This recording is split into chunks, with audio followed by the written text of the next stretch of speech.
there's only one thing that is permanent in this world, and that is change.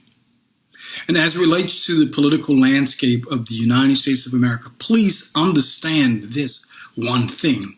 Change is coming. The only question is, will change happen to you, or will you be a change agent? Stay tuned to The Big Picture.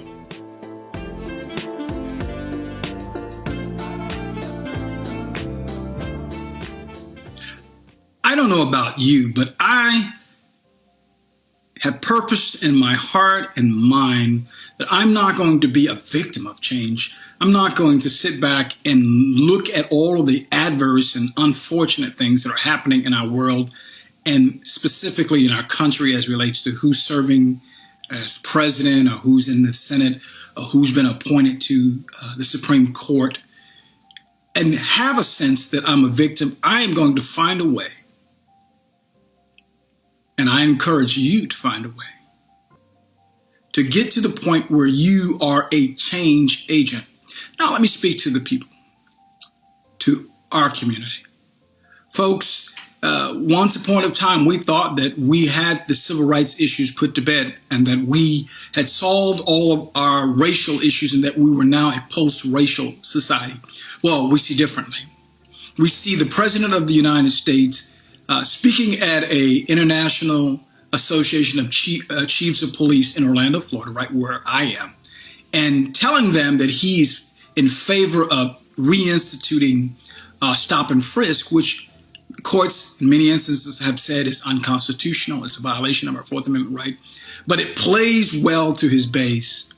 And what we should understand is that whenever something historically has played well to a specific group of people that the party in power wanted to keep on their side, they had no problem throwing our rights under the bus.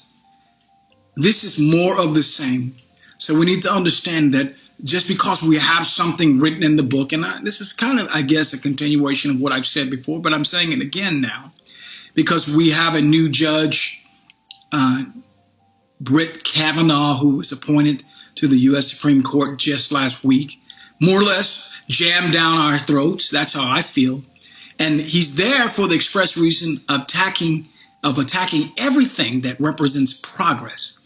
And while I know that African American civil rights are in the bullseye, so are women's rights, so are laborers' rights, workers' rights, so are other minority rights.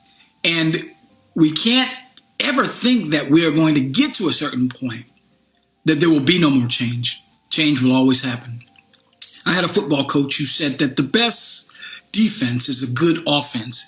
If we're not at the table at all times, if we do not have people who look like us, who think like us, who want to advance our best interests, if we do not have those people at the table at all times, advocating for our interests, advocating for our causes, and pushing change in the direction that we want it to go in, then we will be victims of change. I choose, and I encourage you, and I invite you to become a part of the process that creates change, to be a change agent. That's the big picture.